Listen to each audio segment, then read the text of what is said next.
Nah, jadi apa yang harus kita lakukan supaya hidup kita ini bermakna? Apa yang mesti kita lakukan supaya hidup kita ini bermakna? 45 menit tadi itu yang sudah aku sampaikan.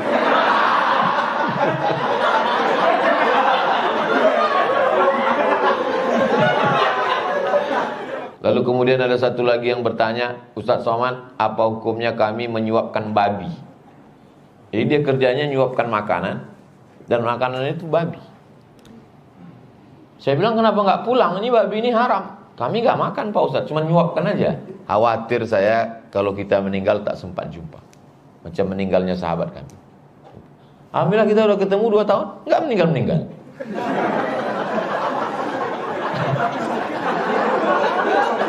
Nggak sampai. Karena aku sadar bahwa aku akan mati, nanti malam aku mesti tabligh akbar. Karena aku sadar aku akan mati, besok subuh aku mesti tabligh akbar. Karena aku sadar akan mati, nanti sore aku mesti tabligh akbar. Karena kalau aku sudah mati tak bisa tabligh akbar lagi. Kalau aku sudah mati tabligh akbar, jamaahnya bukan datang malah lari.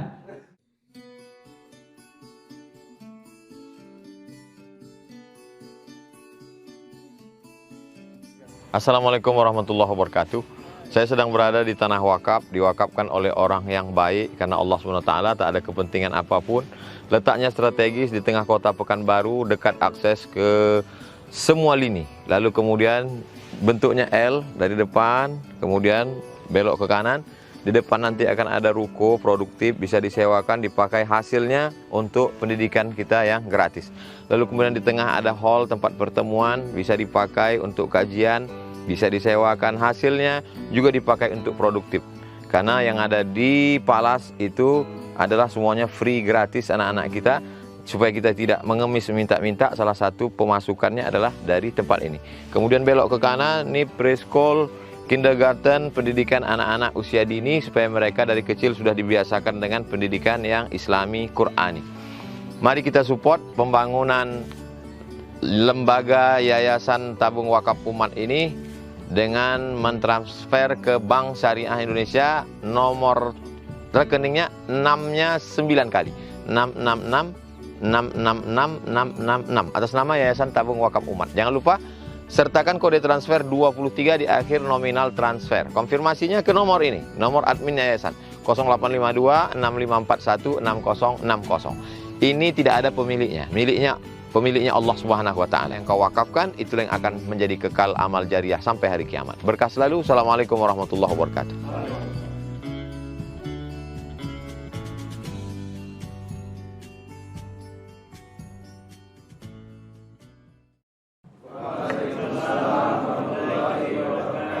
Alhamdulillah wassalatu wassalamu ala Rasulillah wa ala alihi wa sahbihi wa man tabi'ahu wa mawala.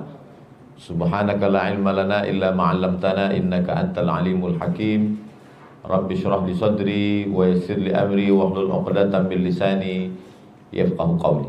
Yang sama-sama kita hormati Bapak Haji Lau beserta ibu, keluarga, beserta seluruh karyawan yang tak dapat saya sebutkan satu persatu.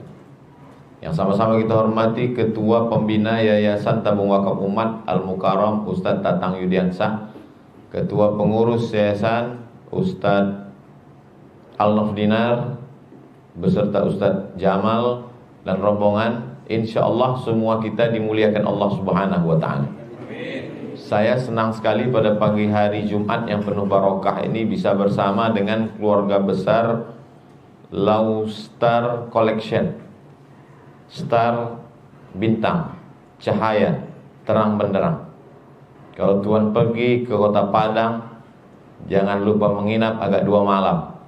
Karena cahaya ini terang benderang, muko ambo pun jadi kalam. Muko poster kau maksudnya kalam. Mana ndak dicerahkan sekejap. Eko di video kau nampak hitam kok. Tapi alhamdulillah ada tim media kita yang mengedit nanti luar biasa. Kalau tidak percaya bisa nanti ditonton di channel Tabung Wakaf Umat Official. Jangan lupa subscribe, like, share, and comment. Jadi kami dari Yayasan Tabung Wakaf Umat membangun pondok pesantren di tanah wakaf yang ada di Simpang Bingung. Yang bingung-bingung selama ini lewat di Simpang Bingung, setelah jembatan Leton belok kiri sebelum TPU Kopit. Ada di sebelah kanan itu namanya YTWU. Jadi nama slogannya, singgahlah ke YTWU sebelum ke TPU. Kalau sudah di TPU jangan lagi ke YTWU, karena kami tidak menerima hantu. Sahabat-sahabat sekalian, di antara yang mensupport pesantren ini adalah Haji Lau. Mudah-mudahan panjang umur, sehat badan. Amin. Pada saat Covid, lockdown semuanya dari Maret 2020. Tidak keluar. Saya hanya kajian online saja. Maret, April, Mei, Juni, Juli, Agustus, 6 bulan tidak bisa keluar. Karena syarat mau keluar waktu itu berat sekali. Mesti rela cucu hidung, swab. Amal belum tentu bertambah, lubang hidung bertambah besar.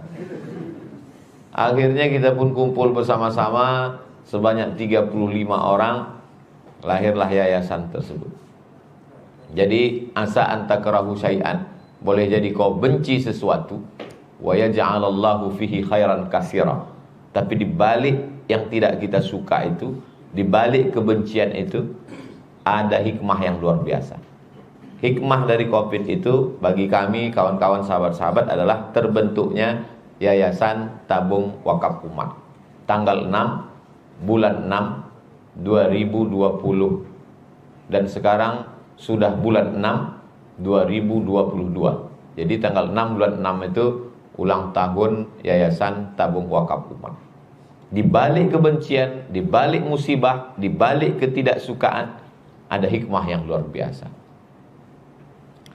Asa antakrahu syai'an, boleh jadi kamu benci sesuatu, wa huwa khairul lakum. Tapi sesungguhnya di balik kebencian itu ada kebaikan. Kita mesti banyak merenung dan berfikir. Jadi hikmah dari Covid, banyak sekali bisnis yang tumbang, banyak sekali orang tidak bisa keluar. Tapi ternyata di antara hikmahnya adalah Yayasan Tabung Wakaf Umat. Yayasan Tabung Wakaf Umat ini bergerak di bidang pendidikan. Alhamdulillah tahun ini sudah menerima santri tahun kedua. Hafal Quran gratis. Adik-adik, kawan-kawan, sahabat-sahabat, silakan datang ke pesantren Nurul Azhar. Al-Azhar universitas tertua di dunia. Ustaz Al-Nob LC dari Al-Azhar. Beliau ketua Yayasan Tabung Wakaf Umat. Nama lengkapnya Ustaz Al-Nob Dinar. Dinar itu artinya duit emas. Sengaja beliau diangkat jadi ketua supaya tidak korupsi, karena namanya sudah emas. Tapi rupanya di Low Star Collection itu emas yang dipakai emas putih. Itu hasil bicara-bicara kami tadi dengan Haji Lau. Emas putih mau emas kuning, itu kedua-duanya berharga luar biasa. Dan itu di dalam Islam ada kewajiban zakatnya. Siapa yang memiliki 20 keping uang emas, zaman Nabi tak ada duit kertas, yang ada duit emas. Duit emas itu bahasa Arabnya dinar. Kalau duit perak namanya dirham. Jadi nanti mana tahu adik-adik punya anak laki-laki, anak pertama dinar, anak kedua dirham. Karena nama adalah doa. Duit dinar itu satu keping beratnya 4,25 gram. Sudah ditimbang, ada di Museum Kairo. Duit dirham zaman Nabi itu setelah ditimbang sekarang 4,25 gram. Jadi siapa saja yang punya pendapatan 20 keping, kata Nabi, siapa yang punya 20 keping dalam setahun, maka dia dikenakan zakat 2,5%. Itulah angka 85 gram. Jadi kalau ada ustadz dari Badan Amil Zakat Nasional berceramah, zakat nisabnya 85 gram. Tentu kita terpikir, dari mana datang angka 85 gram? Padahal zaman Nabi SAW tidak ada namanya gram, miligram, kilogram, telegram, Instagram. Dari mana datang angka 85 gram ini? 85 gram itu berdasarkan dinar yang ditimbang. Dicari dinar itu ada, disimpan di museum. Satu keping beratnya 4,25 gram kali 20 keping sama dengan 85 gram. Setiap dapat 85 gram kena zakat 2,5%. Kalau dirupiahkan sekarang 85 gram. 1 gram emas itu tentu keluarga besar Lau Star Collection lebih tahu harga emas. 1 gram itu 1 juta sekian. Tapi karena kita udah lama kenal, 1 juta aja lah. Jadi kali 85, mudah kalau mau ngitung zakat bisa dihitung sendiri. 85 gram kali 1 juta berarti 85 juta. Siapa saja yang berpenghasilan 85 juta selama 12 bulan, hitungan Qamariyah, Muharram, Safar, Rabiul Awal, Rabiul Akhir, Jumadil Akhir, maka dia wajib mengeluarkan 2,5%. Jadi kalau 85 gram kali 1 juta 85 juta bagi 12 bulan, itu 1 bulannya ya lebih kurang 7 juta sekian.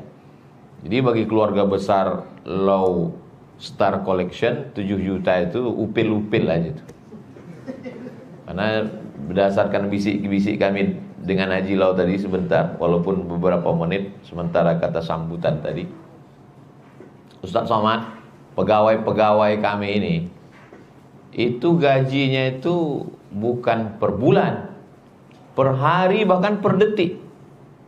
Karena dia pasang batu tuh sekian pasang, sekian hitungannya. Sekian pasang, jadi sekedip mata langsung ada gajinya. Nah, ada yang 1 hari itu ada yang 1 hari itu bisa masang sekian, gajinya sampai 1 juta, ada yang bisa sekian juta. Jadi begitu Pak Haji Lau tadi mengatakan, kalau 1 hari bisa 500 ribu, langsung kalkulator kepala saya berjalan. 500 ribu, 10 hari 5 juta, 1 bulan 15 juta. Sedangkan nisab tadi cuma 7 juta. Nah, jadi ini nampaknya masing-masing ini 1 hari mungkin 1 juta. Hah? Yang itu tukang itu. Yang tadi itu tukang. Oh, kalau enggak sampai, berarti karyawan lebih hebat dari tukang. Insyaallah tabarakallah. Andai tidak sampai situ pun menjadi doa insyaallah. Amin. Tapi dari bunyi aminnya macam-macam tak yakin. Ini anak-anak muda yang luar biasa. Ketika anak muda sibuk dengan pacaran, dengan narkoba, dengan tato, dengan mabuk, dengan sakau.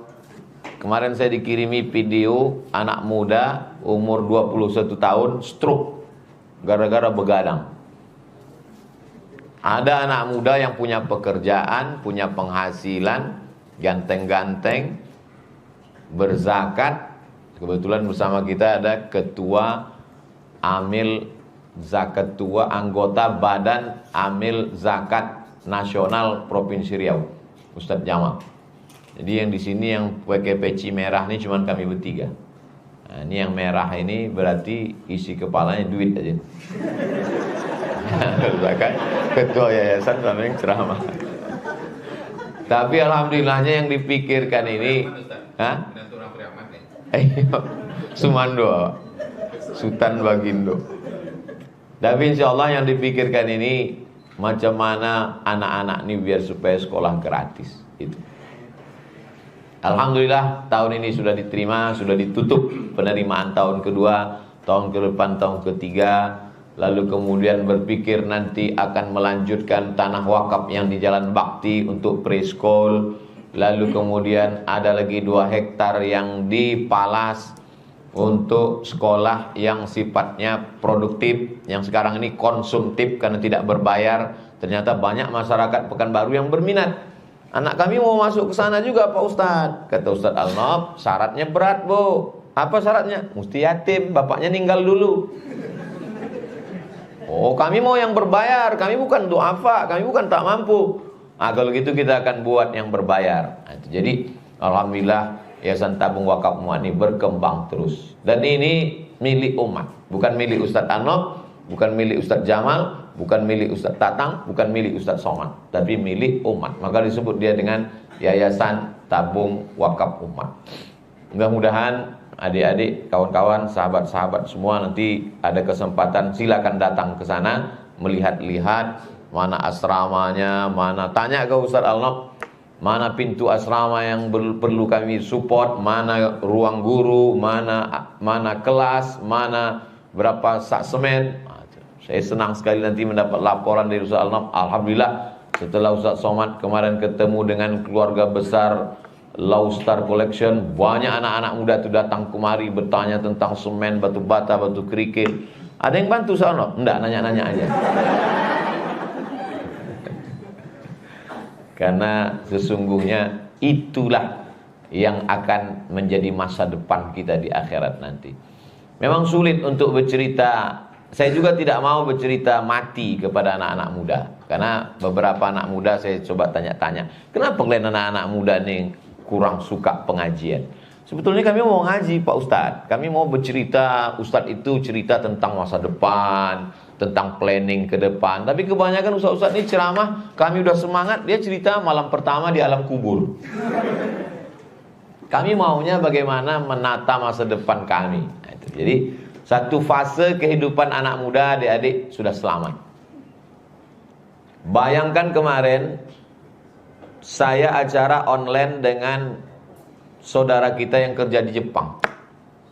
Di akhir tausiah ada pertanyaan, 15 pertanyaan.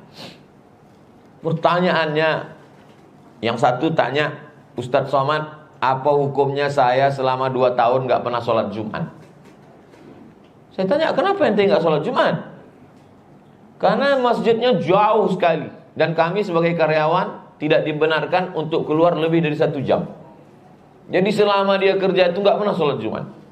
Jadi saya bilang, karena darurat tingkat tinggi, maka kamu sholat zuhur terus. Tapi katanya kalau kita sholat Jumat hati kita dikunci Pak Ustadz.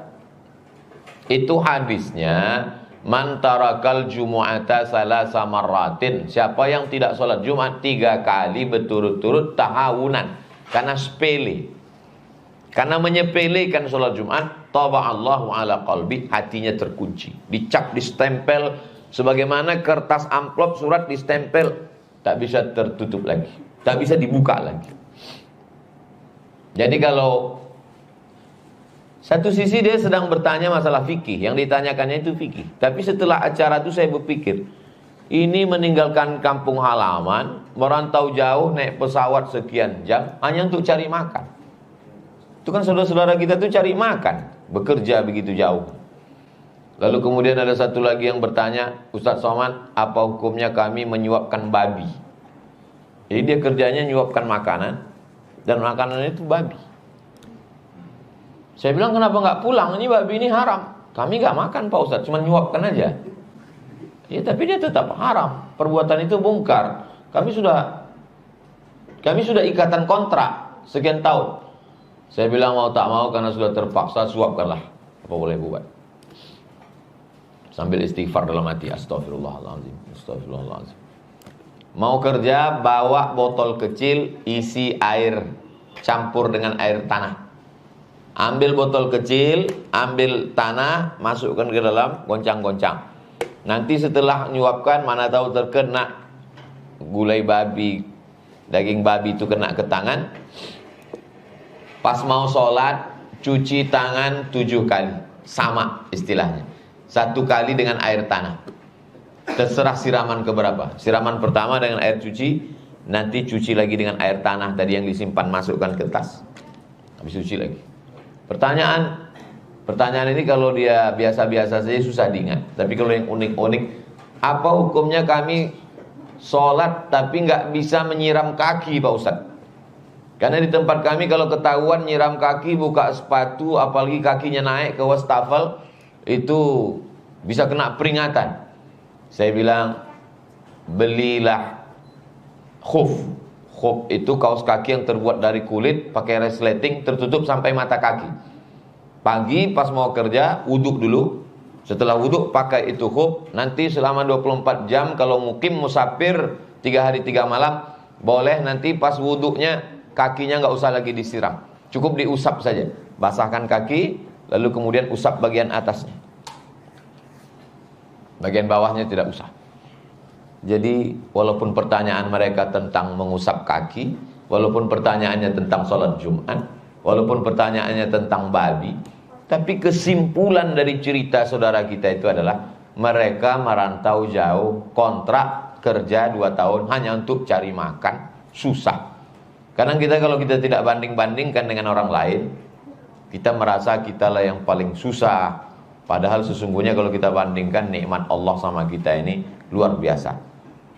Covid berapa orang yang dirumahkan, tidak bisa kerja, PHK, pemutusan hubungan kerja. Tapi adik-adik, sahabat-sahabat sampai hari ini masih nyaman, itu nikmat yang besar. Satu fase dari kehidupan sudah lewat. Adapun kalau kita berbuat menunggu nanti, itu memang tidak akan pernah. Kapan kita mau bersedekah? Nantilah setelah nabung, setelah nikah. Saya ini belum bisa Pak Ustadz, karena sekarang masih mencari kepribadian. Maksudnya rumah pribadi, mobil pribadi. Banyak orang berpikir begitu. Maka sesungguhnya semakin hari keperluan kita semakin besar. Saya nanti mau mensupport Yayasan Tabung Wakaf Umat ini setelah nikah Pak Ustadz. Sekarang fokus nabung dulu. Setelah nikah ternyata kebutuhan makin besar. Kenapa? Waktu lajang duit dia yang megang. Setelah punya istri dia keluar rumah cuman bawa duit 2.000 aja. Yang lain dipegang istrinya. Nantilah Pak Ustadz setelah punya anak. Ternyata setelah anak lahir kebutuhan makin besar. Nantilah setelah anak selesai sekolah. Ternyata setelah anak selesai sekolah masuk kuliah, kebutuhan lebih besar. Karena nantilah setelah anak kerja. Ternyata setelah anak kerja dia mau nikah, modal menikahkan anak makin besar. Dan nantilah Pak Ustadz setelah pensiun, rupanya pensiun belum selesai, malaikat maut datang duluan. Jadi kalau berpikir nanti, nunggu waktu lapang, tidak akan pernah. Makanya sempat-sempatkan selagi bisa. Amal ini terbagi 3. Yang pertama amal badan. Jadi sholat Jumat, baca surat Al-Kahfi hari Jumat, banyak-banyak sholawat hari Jumat, itu amal badan. Yang kedua adalah amal harta.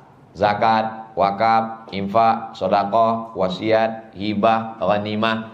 Ini amal harta. Ada lagi yang ketiga namanya amal hati. Kalau amal badan, badannya bergerak, tegak, ruku, sujud, zikir, mata lihat Quran, itu amal badan. Kalau amal harta, duitnya aja yang keluar. Makanya kadang ada orang yang diam di rumah, tapi amal hartanya luar biasa. Mensupport anak yatim, fakir miskin, doa pondok pesantren. Ada lagi hartanya tidak keluar, badannya tidak bergerak, itu amal hati. Sabar. Kalau diberikan tawaran kepada jamaah antara yang 3, banyak kali yang milih, kalau gitu saya amal hati aja Pak Ustaz. Makanya banyak judul kajian sabar. Jamaah sekalian, pengajian kita tentang zakat. Itu banyak orang ketika cerita zakat langsung naik jantung koroner, diabetes meletus, gula darah, kumat semua. Kajian kita adalah tentang sholat-sholat sunnah. Sholat duha, sholat qobliyah, sholat ba'diyah, sholat tahajud, sholat awabin, sholat isyraq. Capek lah Pak Ustaz. Sholat zuhur aja kadang lupa, sholat subuh aja kadang menyatu dengan duha. Jadi kalau cerita amal badan dengan amal harta banyak orang. Tapi kalau cobalah perhatikan kajian-kajian itu lebih banyak yang suka amal hati. Kajian kita petang ini adalah masalah hati, masalah sabar. Apapun yang terjadi dalam hidup ini kita mesti sabar. Sendal kita hilang, sabar. Helm hilang, sabar. Suami hilang dilarikan pelakor, sabar. Jadi banyak orang memilih padahal ketiga-tiganya itu adalah amal yang akan kita bawa menghadap Allah Subhanahu wa ta'ala. Sampai masanya ruh ini keluar dari jasad. 2 hari yang lalu Ustadz Al-Nok WA saya, Ustadz, ini alumni Al-Azhar meninggal dunia. Mungkin adik-adik, kawan-kawan sebagian kenal Ustadz Tajuddin Nur, Imam Masjid Arfa'un Nas, Undri, Panam. Beliau itu adik kelas kami. Kalau secara umur lebih tua saya. Kalau dilihat dari fisik lebih sehat beliau. Tapi rupanya ajal kita tidak tahu. Meninggal dunia. Yang saya kesalkan adalah kalau dengan TWU ini alhamdulillah ketemu. Setiap bulan saya khususkan hari Jumat, Sabtu kosong untuk ketemu. Itulah yang saya khawatirkan itu, selalu ketemu. Kalau selama ini Ustaz Al-Nob, Ustaz Tatang, Ustaz Jamal, mengapa Ustaz Somad mengkhususkan ketemu hari Jumat setiap bulan? Khawatir saya kalau kita meninggal tak sempat jumpa. Macam meninggalnya sahabat kami. Alhamdulillah kita udah ketemu 2 tahun, enggak meninggal-meninggal.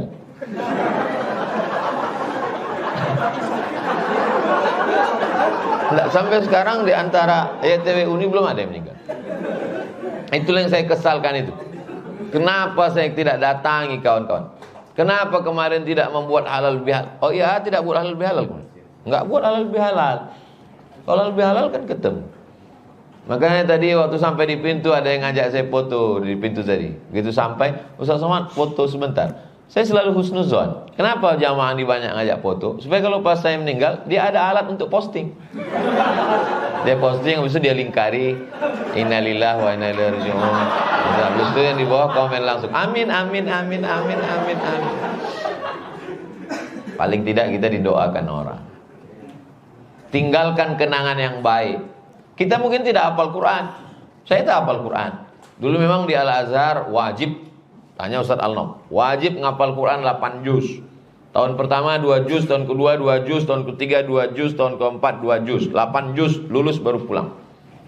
Tapi setelah pulang ini kadang tidak, ngulang kadang hilang hafal. Naik pesawat 2 kali hilang 4 juz. Padahal kita udah berusaha betul nggak melihat pramugari ini. Mata ditundukkan.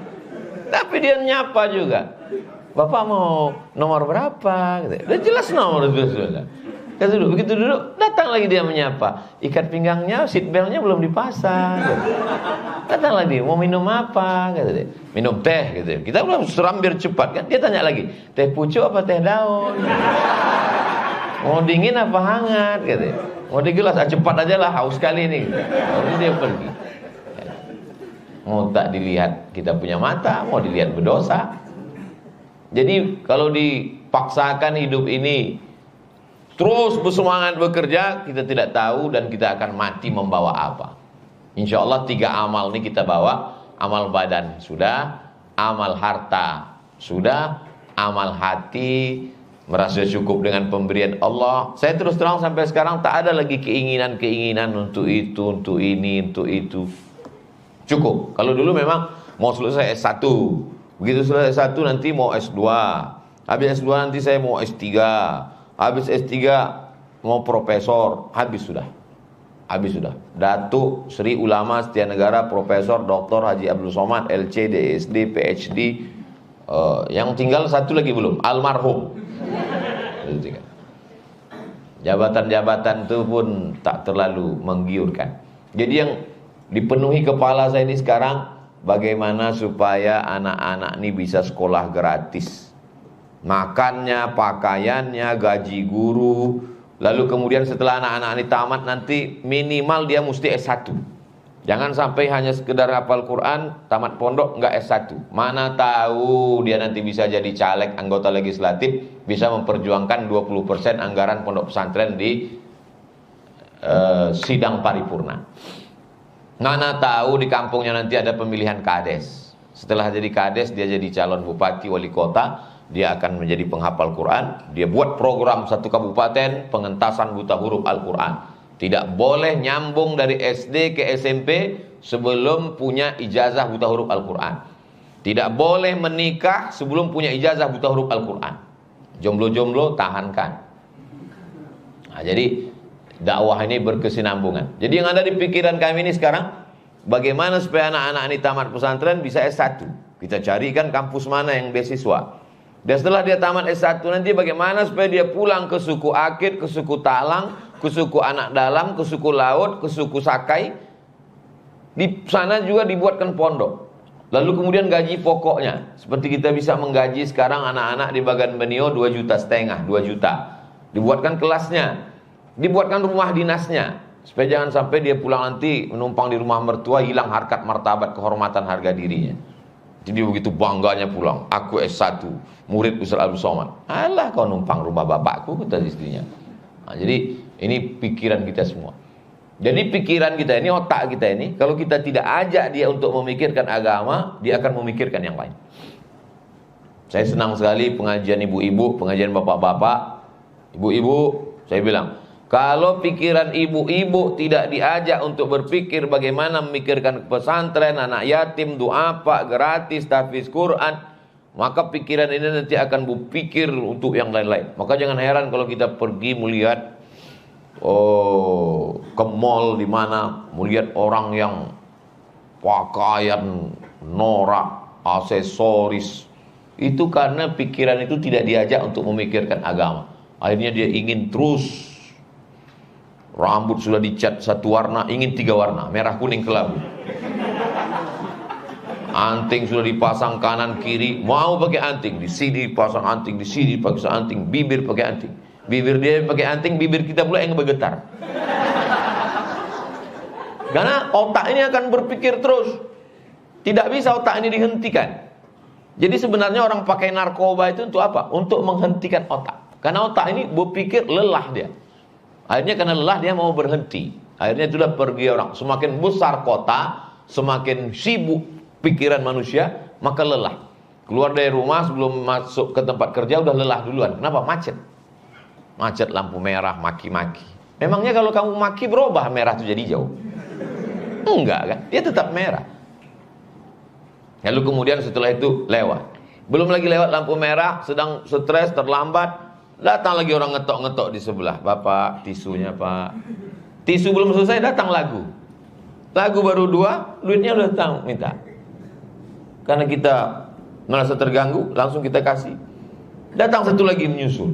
Akhirnya kita udah lelah duluan. Sampai di tempat kerja ditekan atasan. Pulang kena tilang pula. Sampai di rumah ditekan orang rumah. Stres, depresi. Akhirnya orang mencari ketenangan. Makanya di tempat kota besar itu banyak sekali yang menawarkan ketenangan-ketenangan palsu. Karaoke, orang pun masuk ke dalam, nyanyi, lagu pop, enggak juga tenang. Lagu rock, enggak juga tenang. Lagu heavy metal, enggak juga tenang. R&B, enggak juga tenang. Akhirnya makan pil anjing gila, baru agak tenang. Jadi sebenarnya itu masalah orang kota besar.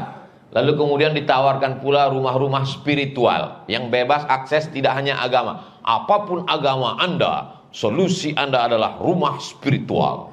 Oh, nanti sampai di dalam mencium bau aroma-aroma terapi, mendengarkan gemericik-gemericik air dan suara burung yang semuanya palsu. Burungnya nggak ada. Rekaman suara burung. Didengarkan ke burung asli, ini palsu kata burung. Tapi karena kita nggak ngerti, dia paham cici. Dia tak tahu itu sebenarnya bukan suara burung untuk menenangkan jiwa. Itu rekaman sarang walet. Sampai di situ mencium aromaterapi. Lalu kata instrukturnya, pejamkan mata, lupakan semuanya, tarik nafas, tarik nafas, tarik nafas. Karena tarik terus tak ditahan, keluar dari bawah. Apa kata instruktur terapi? Program kita hari ini adalah How can stop your mind? Bagaimana kita menghentikan pikiran? Jangan pikirkan apapun. Cuman tak memikirkan apapun. Begitu diajak jangan pikirkan apapun, berdatanglah tagihan listrik, tagihan air, tagihan mobil. Karena semuanya kredit. Di rumah tuh yang lunas cuma satu, bininya aja. Yang lain kredit. Islam tidak menyuruh kita menghentikan pikiran. Kita berpikir, tapi setelah itu kita serahkan kepada Allah Subhanahu wa taala. Kita ajak otak kita ini memikirkan agama. Tapi saya tidak juga ingin setelah ini lalu adik-adik yang belum menikah lantas tidak menikah. Pas ditanya sama Haji Lau, kau kenapa belum menikah? Aku memikirkan agama.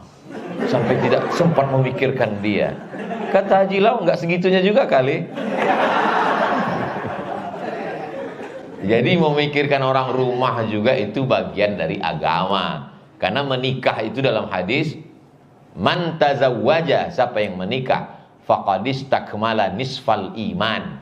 Dia sudah menyempurnakan setengah iman. Jadi itu juga bagian dari agama. Kerja ini juga agama. Jadi jangan banyak orang menganggap, saya Ustaz Somad setelah mendengar kajian-kajian Ustaz, saya menganggap kerja ini hanya dunia, saya tinggalkan kerja ini. Oh enggak, kerja ini adalah bagian dari agama. Karena mencari rezeki yang halal, untuk menikah, memenuhi kebutuhan orang tua, membanggakan orang tua, menyenangkan hati calon mertua, itu juga adalah bagian dari amal soleh. Itu masuk dalam kategori illalladzina amanu wa amilus shalihat. Itu amal soleh. Bahkan menikah itu pun amal. Tapi pahami kalimat saya ini, jangan dijelaskan sendiri. Banyak juga jamaah ini sekarang pandai mendengar ceramah, dijelaskannya sendiri. Akhirnya dia mau nikah terus ditanya sama istrinya. Katanya abang nikah siri diam-diam sampai Adinda, kata Ustaz Somad, menikah itu amal. Amalnya harus kita perbanyak. Kenapa diam-diam? Kita mesti ikhlas, nggak boleh ria. Jadi banyak sekarang. Jadi banyak sekarang yang ketawanya nyusul belakangan, itu lama pahamnya. Jadi banyak sekarang orang ini pandai menjelaskan ceramah itu sendirian. Itulah makanya selalu kalau saya tausiah, saya buka sesi tanya jawab yang terkait dengan tema. Sebetulnya apa judul kita pada pertemuan ini, Ustaz? Hidup sekali, buatlah hidup ini bermakna. Nah, itu tujuan. Itu tema kita. Saya tadi dijanjikan Ustaz Somad mesti datang jam 10.30, pas on time. 10.28 saya sudah sampai. Sampai sini 10.30. Karena saya tahu ini berhadapan dengan Haji Lau, mereka inilah orang-orang yang on time. Beda kalau di masjid. Di masjid kita udah duduk baru diumumkan, jamaah Ustaz sudah nunggu setengah jam. Dan kawan-kawan on time. Dan kita sebagai seorang muslim diajarkan on time. Kalau sudah jam 5 kurang 10 waktu Pekanbaru, mau tidak mau, suka tidak suka, azan berkumandang. Kalau sudah masuk jam 6:25, mau tidak mau, waktu subuh sudah habis. Alhamdulillah Ustaz Somad, anak saya ini dulu memang gak tamat pesantren, gak sholat, tapi setelah mendengar ceramah Ustaz Somad, Masya Allah, tabarakallah, mau berangkat kerja, saya tengok dia sholat duha. Dulu sholat subuh pun enggak, sekarang sudah sholat duha. Tapi ada yang agak unik Pak Ustaz. Kenapa? Saya tengok dia baca kunut waktu duha. Kira-kira itu mazhab apa ya Pak Ustaz? Itu namanya mazhab kesiangan, Bu. Alhamdulillah Ustaz Somad, anak saya ini dulu enggak sholat. Setelah sering dengar ceramah Ustaz Somad di tabung wakaf official itu, sekarang sholatnya Masya Allah. Sholat apa Bu? Sholat Jumat. Inna awwala ma yuhasabu bihil abdu yaumal qiyamah. Yang pertama kali dihisab, dihitung nanti pada hari kiamat adalah sholat. Masa depan kita sesungguhnya itu sholat. Masa depan menikah, punya anak, bekerja, itu masa depan. Tapi ada di atas itu semua bagi orang yang beragama adalah sholat. Itulah masa depan kita. Sebagaimana yang tertulis, I am future ready. Saya siap untuk masa depan. Masa depan yang mana? Masa depan sekedar hidup ini sementara. Selesai kuliah 25, nabung 2 tahun 27, menikah 28, punya anak 30, 40 anak tamat SD, 50 anak masuk kuliah, 55 anak menikah, pensiun. Alhamdulillah Pak Ustadz, sudah saya siapkan kos-kosan. Berapa banyak? 100 pintu. Wow, amazing. Baru pintunya aja Pak Ustadz. Dulu orang umurnya bisa panjang. Sekarang semua makanan kita jadi penyakit. Kenapa? Karena kolesterol, karena gula. Masuk gula ke dalam darah, darah membeku. Dimakan obat pengencer darah, datang penyakit pinggang, gagal ginjal. Satu-satunya makanan yang masih sehat hari ini adalah salalawa.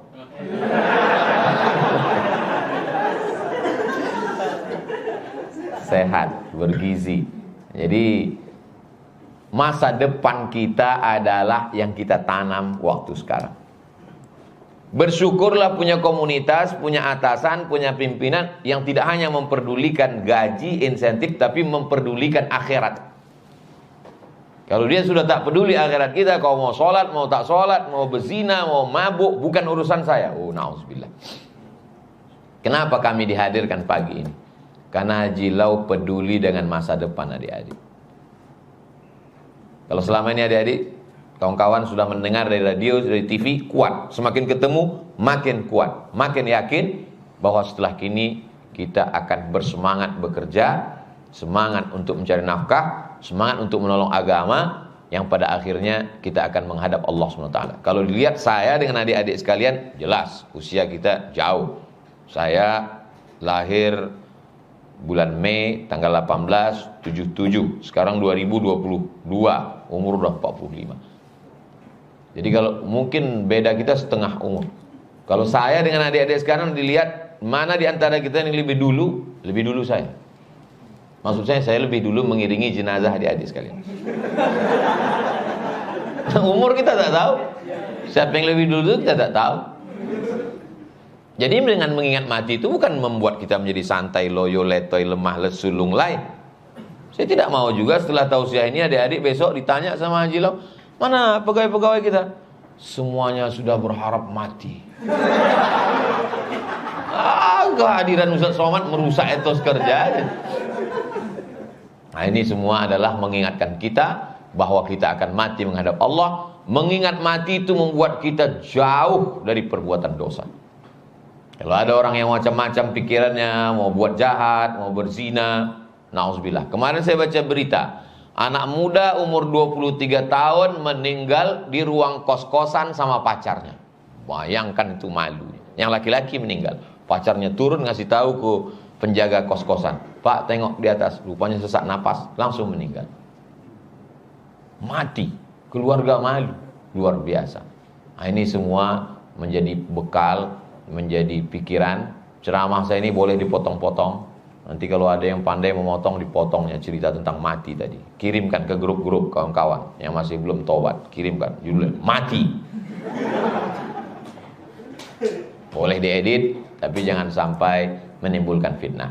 Kalau ragu tentang isi ceramah Abdul Somad yang dipotong di TikTok, dipotong di Instagram, dipotong di video pendek di grup-grup WhatsApp, tonton video asli yang panjang hanya di channel Tabung Wakaf Umat.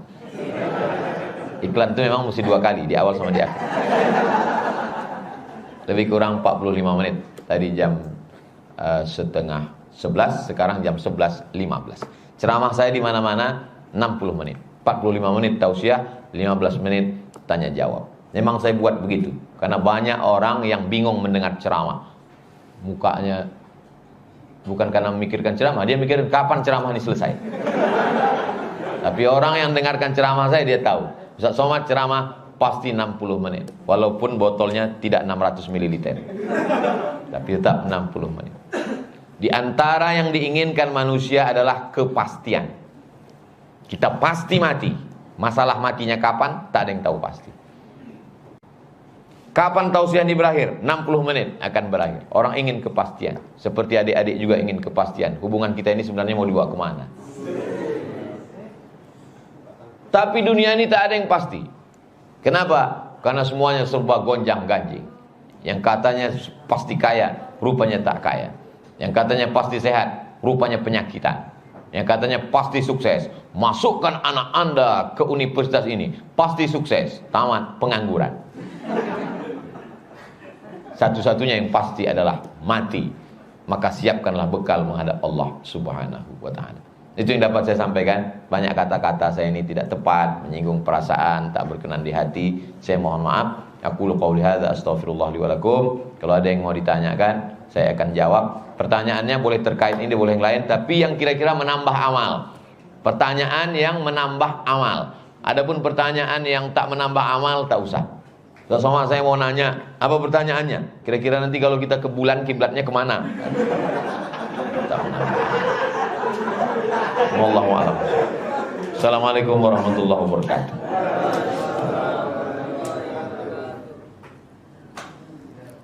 Baik,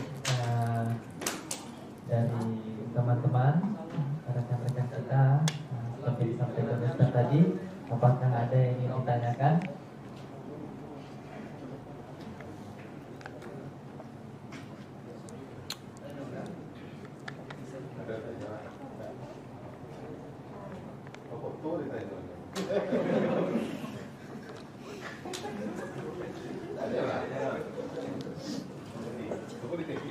Kita diberikan kesempatan 15 menit ya Ustaz ya. Boleh. 10 menit, udah habis 5 menit.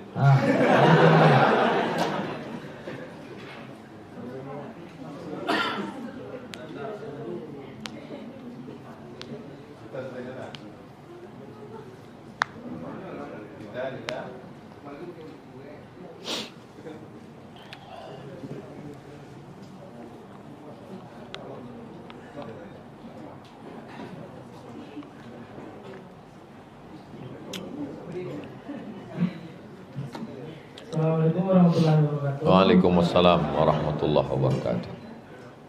Nama saya Ivan dari toko Supergol. Ustaz, saya mau bertanya, hidup ini kan bermakna, Ustaz. Jadi apa yang harus kita lakukan supaya hidup kita ini bermakna? Apa yang mesti kita lakukan supaya hidup kita ini bermakna? 45 menit tadi itu yang udah aku sampaikan.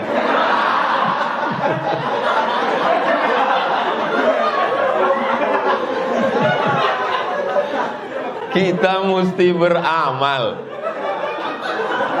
Amalnya itu 3. Ipan tak salah.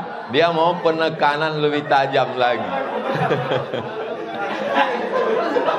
Supaya jangan sampai umur yang dititipkan Allah ini sia-sia.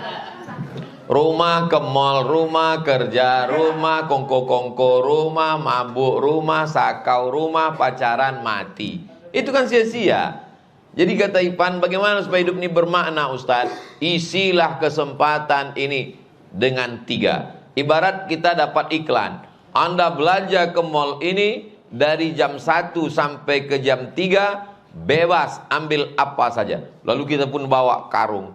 Banyak orang yang bingung, dia tengok bola, nantilah. Dia tengok boneka, nantilah. Akhirnya sampai jam 2 keluar nggak bawa apa-apa. Begitu banyak orang. Jadi apa yang bisa kita lakukan di antara yang 3 ini? Amal badan, amal harta, amal hati. Amal badan hari Jumat ini, sholat subuh, sholat duha, sholat Jumat, sholat zuhur, sholat asar, sholat maghrib, sholat isya, baca yasin, baca surat Al-Kahfi. Ustaz sendiri cuma ceramah atau sudah Ustaz amalkan? Tadi dengan anak adik-adik santri di Az-Zahra, sholat qobliyah subuh, sholat subuh. Sebelum itu sholat tahajud. Bangun malam pertama sholat sunat wudu. Habis itu sholat sunat taubat. Habis itu sholat sunat tahajud. Habis itu baca Quran nunggu subuh. Habis itu qobliyah subuh. Habis itu sholat subuh. Habis itu baca surat Al-Kahfi. Habis itu baca surat Yasin. Sebelum kesini tadi sholat duha. Tausiah di sini. Habis ini kabarnya ada makan. Entah jadi entah tidak, wallahu a'lam. Habis itu sholat Jumat. Habis itu kan tak ada yang pasti dunia ini. Lalu kemudian lupa nih jadwal ini apa-apa aja. Nanti asar pengajian ibu-ibu, nanti malam. Kami kan nggak ustad. Lalu amal kami apa? Kami nggak ngisi pengajian. Loh, adik-adik amalnya bisa amal harta, zakat, wakaf, infak, sedekah, zikir, sholawat, tasbih, tahmid, takbir. Banyak sekali amal. Maka amal itu 3. Amal badan, amal harta, amal hati. Ketiga-tiga ini adalah ibadah yang akan kita bawa sebagai bekal menghadap Allah Subhanahu wa taala. Berpikir, saya ini dari mana? Di sini berapa lama? Saya ini akan kemana? Yang akan saya bawa ini sebenarnya apa? Hari ini banyak kawan. Kawan satu sekolah, kawan di grup WhatsApp, kawan di Instagram, kawan. Saya yakin adik-adik di kawan di Instagram banyak sekali. Ustaz Somad ada kawan di Instagram. Sekarang follower 6,6 juta. Itu yang Instagram yang baru. Yang lama 9. 9 tambah 6. Belasan juga lah. Tapi ketika mati, satu pun tak ada yang mau ikut. Sendiri menghadap Allah SWT. Tapi kalau adik-adik amalkan ceramah pagi ini, pagi Jumat ini, mengalir pahalanya ke saya. Ada adik-adik yang memberikan 1, 2, 3 sak semen ke Yayasan Tabung Wakaf Umat. Iklan tetap masuk juga. Mengalir pahalanya ke saya. Itulah yang bisa dilakukan. Kalau kita punya kekuasaan, punya jabatan. Saya ceramah di DPR, di MPR. Selagi kalian ada jabatan, ada kekuasaan, pakai tanda tangan kalian. APBD, APBN, tolong pondok pesantren. Nanti setelah pensiun, baru kalian ke masjid, baca Yasin, nunggu malaikat maut datang. Saya sampaikan itu semua. Masalah orang suka tak suka saya tak pikirkan. Semua kantor-kantor dinas Pekanbaru nih, kepala kantor, kepala dinas, kepala badan saya masuk semua. Ada yang senang, diundangnya lagi. Ada yang tersinggung, berhenti. Saya tak pernah pikirkan. Mau dia suka, mau dia tak suka, yang penting udah aku sampaikan. Banyak juga yang tersentuh, alhamdulillah Ustaz Somad. Dulu kawan saya itu pelit minta ampun. Setelah Ustaz ceramah, Masya Allah. Dulu kalau lewat kota Ustaz, 2.000. Sekarang 2.500. Jadi nah, inilah yang mau kita amal-amal ibadah. Berpikir tiap hari. Kalau adik-adik punya program pribadi, punya tulisan. Kalau Ustadz Lukman di Pontianak itu memang ada bukunya. Jadi karyawan beliau itu ada bukunya, ibadahnya, sholat sunatnya, baca Qur'annya, kemudian diperiksa oleh supervisornya. Atau paling tidak kita pribadi. Saya nggak ada orang memeriksa saya. Saya mau tahajud, mau tidak, mau sholat duha, mau tidak, siapa yang memeriksa saya? Tapi ketika saya ceramah itu mental di dalam. Adik-adik kita mesti sholat duha. Ini hari Jumat kita mesti baca sholat Al-Kahfi, Yasin. Dalam hati, Allah kau aja nggak buat. Ada di dalam. Kita jadi hipokrit, munafik.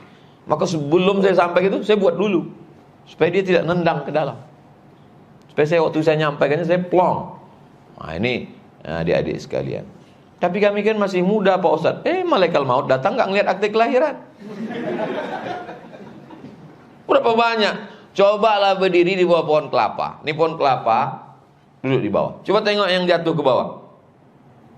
Yang jatuh ke bawah bukan cuma kelapa tua, mayangnya pun jatuh. Mayang yang belum jadi, bukan yang heboh di medsos itu, bukan.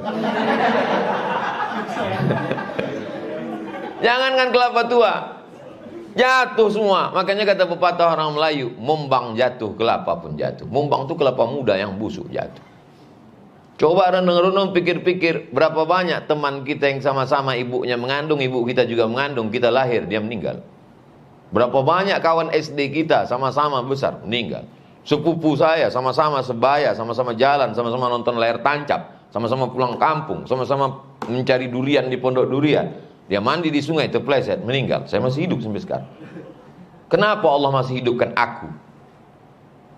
Kau kenapa sehat masih hidup sekarang? Kawan kau kan mati. Iya, saya ini rajin jogging, 4 sehat 5 sempurna. Berapa banyak orang meninggal habis jogging? Alladzi khalaqal mauta, Abdul Somad, kau masih hidup sampai hari ini, liyabluwakum ayyukum ahsanu amala, karena Allah ingin kau beramal. Itu intinya. Pertanyaan, apa Ustaz beramal? Hanya saja amal ini jangan dibatasi hanya sholat, zikir, puasa, baca Quran. Bukan. Amal ini banyak sekali.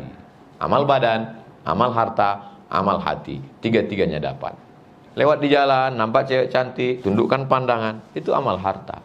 Setelah Ustaz nggak ada, tengok lagi. Amal hati, menahan perasaan, menahan diri. Nah, ini semuanya adalah insya Allah. Yang sudah hijrah, hijrahnya tidak bisa bertahan kalau tidak berjamaah. Maka buat grup-grup. Yang sudah berjamaah, insya Allah istiqomah. Kalau sudah istiqomah, husnul khotimah. Sepaket. Hijrah, berjamaah, istiqomah, husnul khotimah. Berawal dari hijrah. Alhamdulillah saya sudah hijrah Pak Ustaz. Hijrah dari mana? Kemarin kerja di Surabaya, sekarang Pekanbaru. Itu bukan hijrah, itu pindah tempat. Hijrah itu artinya walaupun sama-sama di Pekanbaru, tidak pernah keluar kota, dari yang haram kepada yang baik. Alhamdulillah Pak Ustaz, dulu kami pacaran, sekarang hijrah, pacarannya sudah hijrah, apa namanya? Pacaran syariah. Apa bedanya? Manggilnya ya akhi ya ukhti. Bulan kedua ya abi ya umi. Bulan ketiga ya almarhum ya almarhumah. Wallahu a'lam bishawab.